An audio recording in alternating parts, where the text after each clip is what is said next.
مگر اب میں آپ کو کیلکیریا کاربس پڑھانے لگا ہوں. یہ تمہید اس لیے کی ہے کہ آپ کو یاد رہے کہ ایک بہت اہم دوا ہے یہ. کیلکیریا کارب کا مزاج ایسا ہے کہ موٹا جسم اور نسبتاً فلیبی اور خاص طور پر پیٹ بڑا ہوا بچوں میں، اگر کوئی چھوٹے سے قد کا موٹا سا بچہ جس کا پیٹ آگے جس کا الٹا توا رکھا ہو، یوں کر کے آگے بڑا ہو، تو وہ کیلکیریا کارب کا پیشنٹ عموماً ہوتا ہے. لیکن بچپن میں اس کی پہچان بہت آسان ہے، کیونکہ یا اس کے دانت نکلتے ہی نہیں، وقت ہو گیا اور دانت نہیں نکل رہا ہے، یا بونے بونے دانت نکل کے وہیں گھس کے ختم ہو جاتے ہیں، جس کا مطلب ہے کہ کیلشیم کی ایبزارپشن کی خرابی ہے. اور اس میں ڈاکٹرز کیلشیم دیتے ہیں، اور کیلشیم کی مددگار وٹامن غالباً ڈی صرف اے نہیں دیتے ساتھ، اچھا ڈی دیتے ہیں. تو وہ کہتے ہیں اس وجہ سے اس کو تکلیف تھی، وقتی طور پر فائدہ ہو جاتا ہے، لیکن مریض کی کیفیت مستقل نہیں بدلتی. اصل بات یہ ہے کہ وٹامن ڈی اور کیلشیم اس کے بہن بھائیوں اور دوسرے بچوں کی روزمرہ کی اسی طرح غذا ہے جس طرح اس کی ہے. اس کے باوجود اس کو کیوں ضرورت پڑی وٹامن ڈی کی اور ایکسٹرا کیلشیم کی؟ جس کا مطلب ہے بیماری کچھ اور ہے. آپ نے وقتی طور پر سپلائی کر کے تھوڑی دیر کے لیے فائدہ اٹھا لیا، لیکن مریض تو وہی رہا اسی طرح، ساری زندگی اس کی تکلیف اسی طرح رہے گی. اس کے متعلق ہم نے جو پروونگ کر کے دیکھا ہے تو یہ پتہ چلتا ہے کہ کیلکیریا کارب سے اکثر پروونگ میں میرا یہ ذاتی تاثر یہی ہے کہ ایک قسم کی الرجی پیدا ہو جاتی ہے جسم کو. جب بھی کسی بنیادی چیز سے الرجی پیدا ہو تو چاہے وٹامن ڈی کے نہ ہونے سے ہو، اس سے بحث نہیں ہے، جسم میں داخل بھی کریں تو اس کو قبول نہیں کرے گا، اس کو دھکا دے کے باہر کر نکال دے گا. یہ ڈاکٹرز ان چیزوں کو بعض دفعہ بعض چھوٹے دائروں میں خود دیکھتے ہیں، مشاہدہ کرتے ہیں، لیکن اس دائرے کو ساری زندگی پر نہیں چسپاں کرتے. مثلا ریجیکشن کا نظام ہے، گردے دیے، گردے لگائے، بعض گردوں کو جسم ریجیکٹ کر دیتا ہے، بعض چیزوں کو ریجیکٹ کر دیتا ہے. اور ریجیکشن جو ہے وہی دراصل اندر اپنی گہری کنوں کے اعتبار سے الرجی ہے. الرجی کی بے شمار قسمیں ہیں. اصل ہے گہرا خوف، روح کی پہنائیوں میں گہرا اندر کوئی خوف موجود ہے جو کسی وقتی حادثے سے بھی ہو سکتا ہے، کسی چیز کے بار بار غلط استعمال سے بھی ہو سکتا ہے. تو کیلشیم سے ایک رد عمل پیدا ہو جاتا ہے، اور وہ رد عمل کیلشیم کو ایبسارب کرنے کی راہ میں حائل رہتا ہے. اور اگر آپ وقتی طور پر زبردستی کیلشیم کھلا دیں اور ساتھ وٹامن دے دیں تو کیلشیم کی گروتھ تو دکھائی دے گی، مگر ان ایون گروتھ کے آثار دوسری جگہ بھی ظاہر ہو جائیں گے. ایسے بچے کے دانت تو آپ نکال سکتے ہیں کیلشیم دے کر، مگر بعض دفعہ اس کی ٹانگوں کے بینڈینس ٹھیک نہیں کر سکیں گے. کبڑا بھی ہونا شروع ہو جاتا ہے بعض دفعہ، یہ بچہ ٹانگیں یوں پھیل کے بینڈی سی ہو جاتی ہیں، ان میں جان نہیں رہتی. تو کیلشیم نے ایک جگہ ضرورت کو تو پورا کر دیا، مگر باقی جگہ اس نے زیادتی کا اثر دکھانا شروع کر دیا، کیونکہ اس میں بھی ان ایوننیس آ جاتی ہے. کیلشیم کاربونیٹ کا مریض کیلشیم کے نقطۂ نگاہ سے بھی میں بتا رہا ہوں آپ کو، اس طرح بھی پہچانا جا سکتا ہے کہ اس کے اندر کارٹلیجس ٹشو تو بنتا ہے ٹھیک، لیکن کاربونیس ٹشو نہیں بنتا. اس لیے ہڈیوں میں طاقت کم ہوتی ہے. ہڈیوں میں ایک لوچ بھی ہونی چاہیے، نرمی بھی ہونی چاہیے، وہ کارٹلیج سے پیدا ہوتی ہے. جیسے آپ کا سکراسکیپولا ہے، پیچھے ہڈی کا چپن، اس میں کئی دفعہ انسان گرتا ہے، اور اگر وہ سخت بنایا جاتا اللہ کی طرف سے تو کئی بارہا ٹوٹ چکا ہوتا، لیکن اس کو خدا نے ایسا بنایا ہے کہ کافی چوٹیں برداشت کر لیتا ہے. پچھاڑ کھا کے لوگ گرتے رہتے ہیں لیکن وہ دب جاتا ہے اور نہیں ٹوٹتا. یہ کارٹلیجس ٹشو کہلاتا ہے. اور ہڈیوں میں بھی جو گوشت آپ कई दफ़ा खाएं तो एक पतली पत्ती सी होती है, नरम सी, और बाज़ लोगों को बहुत पसंद है, वो कुरमुर कुरमुर करती है ना खाने में, तो गोश्त के साथ वो बड़े शौक से खाते हैं। वो कार्टिलेज है, हड्डी है जो हार्ड हिस्सा है उसका, और हर हड्डी में दोनों चीज़ें मौजूद होती हैं असल में। ये चूँकि कम हो जाता है, इसलिए बोन्स के अंदर सख्ती नहीं रहती, कजी के रुझानात, मुड़ने के, कुबड़ेपन के, ये सारे कैलकेरिया कार्ब की इलामतों में पाए जाते हैं।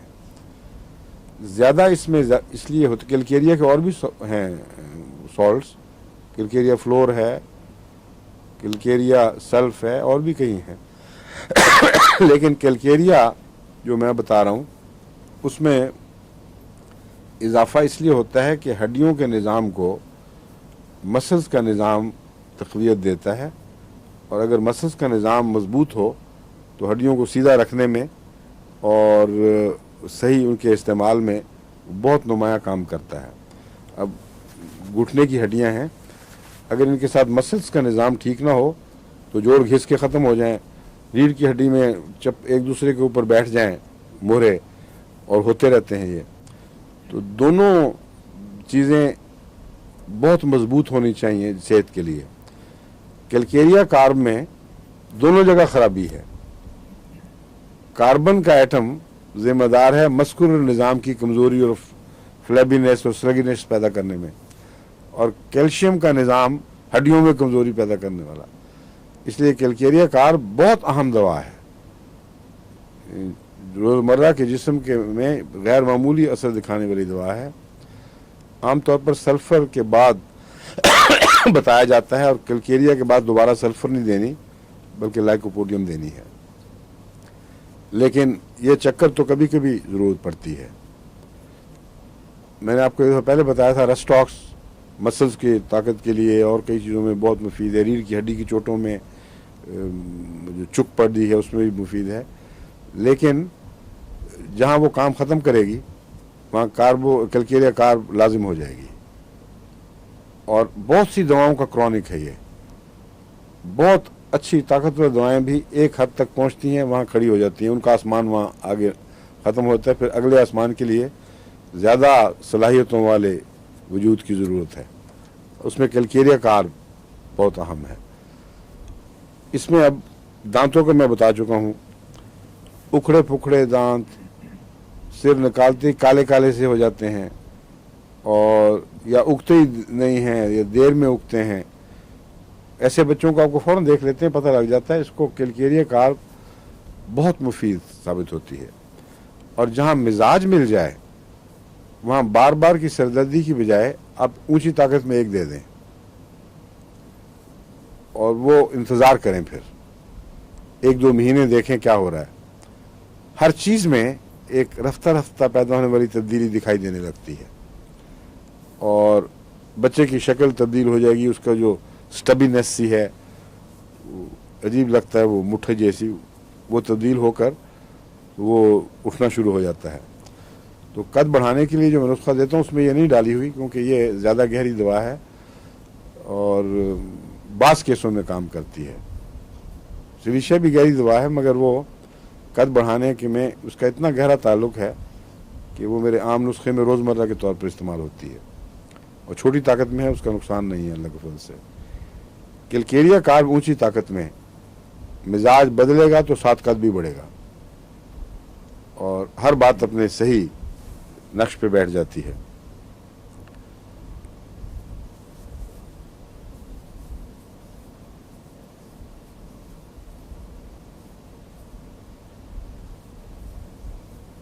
आपने तो मुझे टाइप करा के देना था जो मैंने नोट्स थे, तो आपने उसी तरह लिख दिया। वो जल्दी की वजह से मैंने कहा था बेशक हाथ से लिख दें, तो उसके बाद तो 2 दिन गुजर गए। अब मुझे पढ़ के फिर देखना पड़ेगा। नोट्स कुछ थे, मैंने कहा अंग्रेजी में लिख लें और उसको टाइप करा दें।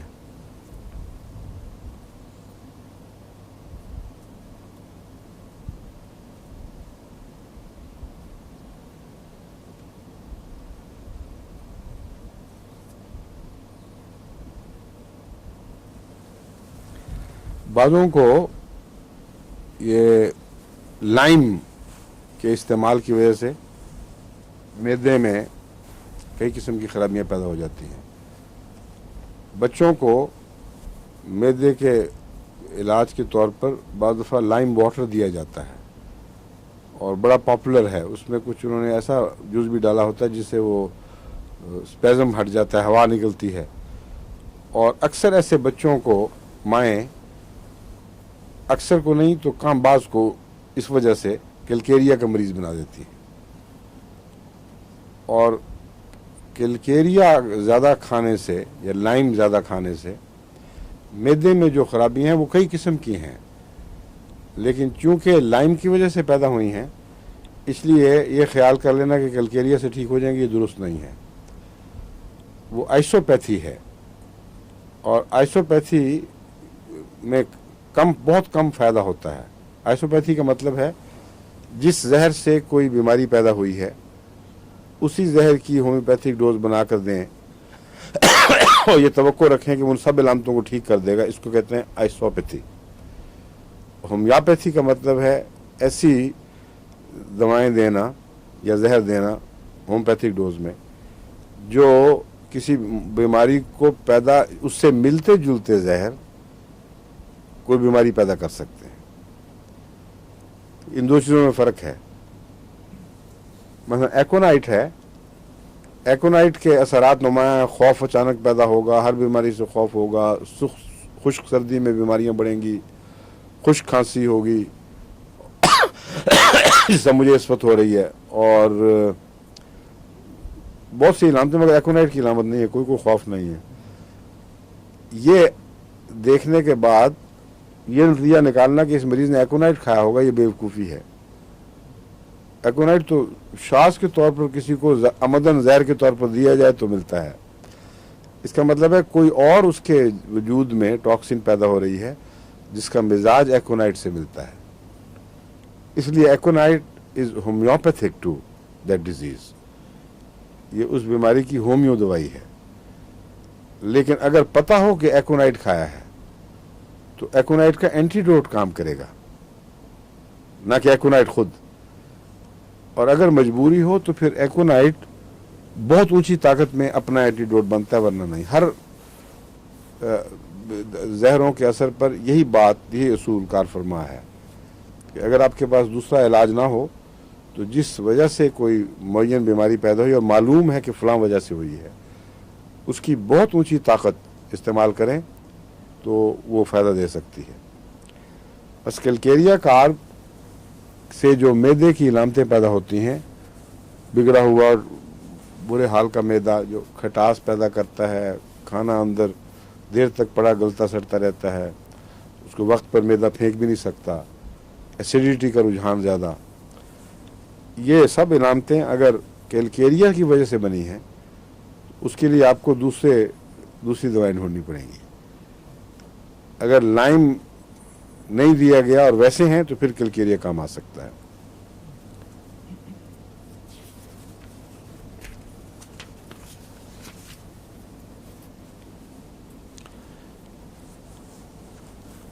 बेलाडोना का मैंने आपको बताया था, उसका क्रॉनिक कैलकेरिया है, याद है? बेलाडोना में क्या बात नुमाया पाई जाती है? खून का किसी एक हिस्से की तरफ गैर मामूली रश, यही चीज कैलकेरिया में पाई जाती है। कार्बोवेज में भी एक तरफ का खून का रश पाया जाता है। मैंने बताया था कि आवाज सूरतों में किसी एक तरफ बढ़ जाता है, लेकिन कार्बोवेज में वो शिद्दत और वायलेंस नहीं है जो कैलकेरिया में है। कैलकेरिया की वायलेंस बेलाडोना से बहुत मिलती है, और ऐसा मरीज जिसको कैलकेरिया कार्ब की ज़रूरत हो उसको बेलाडोना वक्ती तौर पर फ़ायदा दिया करेगा, लेकिन मुस्तकिल ठीक नहीं कर सकता। कैलकेरिया अगर आप देंगे तो उसका इलाज है।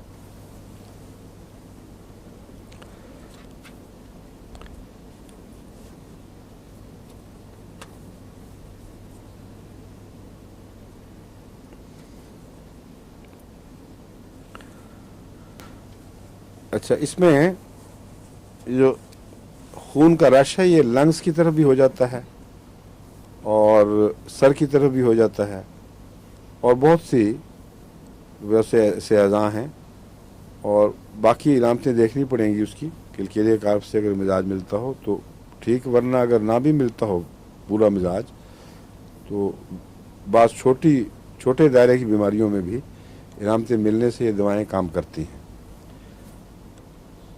اس کا انیمیا سے بہت تعلق ہے. کلکیریا کارپ کا انیمیا پرنیشس ہوتا ہے اور بڑا ضدی ہوتا ہے.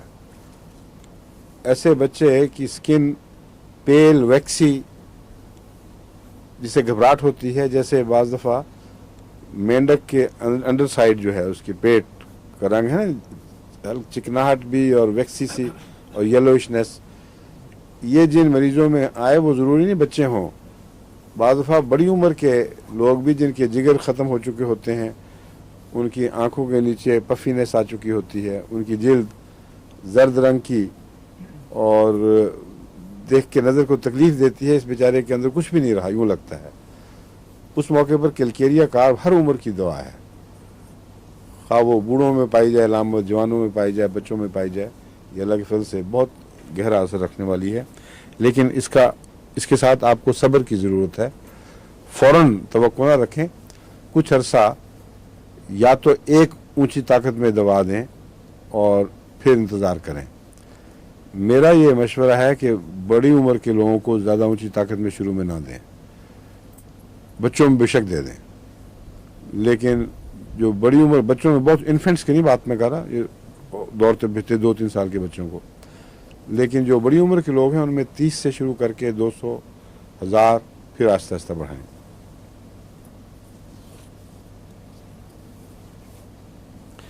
کلوروسس کیا ہوتا ہے ڈاکٹر صاحب؟ یہ انیمیا کی قسم ہے نا؟ کلوروسس CHLOROSIS. نہیں آئی نو سیروسس کمپلیٹ ڈفرینٹ تھنگ، وہ جو جگر کا کینسر ہے. کلوروسس ہماری ہومیوپیتھی دواؤں میں بعض ضدی قسم کے انیمیا کے لیے کلوروسس کا لفظ استعمال ہوتا ہے، اور اس کو پرنیشس انیمیا بھی کہتے ہیں. پرنیشس انیمیا کی کیا تعریف ہے بتائیے؟ نہیں B12 چھوڑیں، علامتیں بتائیں. ہاں ہاں،